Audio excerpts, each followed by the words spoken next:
Posons la question à un policier qui est avec nous, Christophe Rouget, commandant de police, secrétaire général du syndicat des cadres. Vous répondez quoi à Jean-Christophe Fromentin? Vos collègues, ils pourront renforcer ces contrôles ou pas?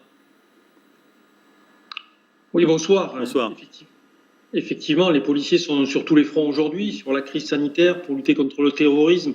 Et donc, il est difficile aux policiers d'être présents partout, mais ils sont mobilisés. Il faut quand même dire que le confinement est respecté par une grande majorité des Français. Et les Français souhaitent d'ailleurs que les policiers interviennent pour que ce confinement il soit le plus court possible. Vous savez, les règles du confinement, c'est comme un peu les règles du code de la route. La majorité des Français les respectent, il y a une partie qui ne les respecte pas. Et nous sommes là pour faire respecter ces règles et favoriser la sortie de cette crise sanitaire. Est-ce qu'il y a, Christophe Rouget, aussi une injonction dans ces propos du ministre à aller peut-être dans certains quartiers où on voit que les violences ne sont pas confinées? On a vu plusieurs exemples, à Bron, à Marc-en-Barœul, à Oyonnax. Il y a des violences urbaines, ce qui peut sembler surprenant en général, mais encore plus en ce moment.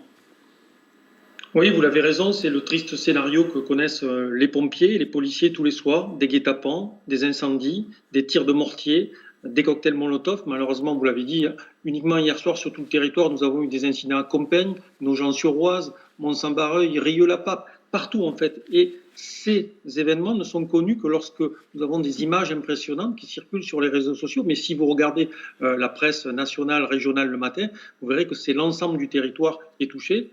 La crise sanitaire, effectivement, la lutte contre les produits stupéfiants qui est menée en ce moment favorise ce type d'incidents, de violences urbaines. Moi, j'ai une pensée pour tous mes collègues qui interviennent avec courage et aussi pour toutes les personnes qui habitent dans ces quartiers, parce que vivre tous les soirs avec ces bruits énormes de ces feux d'artifice qui sont utilisés, qui sont des engins pyrotechniques très dangereux, c'est tout à fait impossible. Et en plus, ils voient le mobilier urbain, les bus, les gymnases, parfois les écoles qui brûlent dans leur quartier. Et donc, nous sommes là tous les soirs pour lutter contre ces violences. Christophe Rouget, sur le plan de la délinquance, est-ce que les chiffres de ces dernières semaines, depuis le début du confinement, ont évolué par rapport à l'habitude avec ce confinement, comme on l'avait vu évidemment au moment des mois de mars et d'avril, ou bien est-ce que c'est exactement la même chose, au-delà des violences urbaines?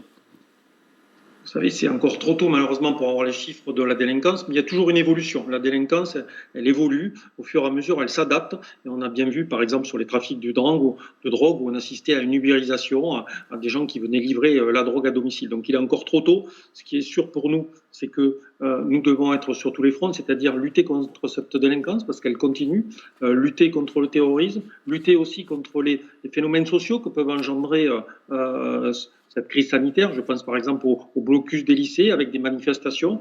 Donc, il faut être sur tous ces fronts-là et c'est assez compliqué pour nous parce que les policiers ils doivent aussi contrôler les flux migratoires. On a vu avec les annonces du président de la République de doubler le nombre d'effectifs de policiers, de militaires aux frontières. Donc voilà, beaucoup de chantiers, beaucoup de motivation aussi de la part des policiers pour essayer de faire que la sécurité de nos concitoyens soit assurée le plus rapidement possible et qu'on puisse retrouver une vie normale. Merci beaucoup Christophe Rouget pour avoir été avec nous.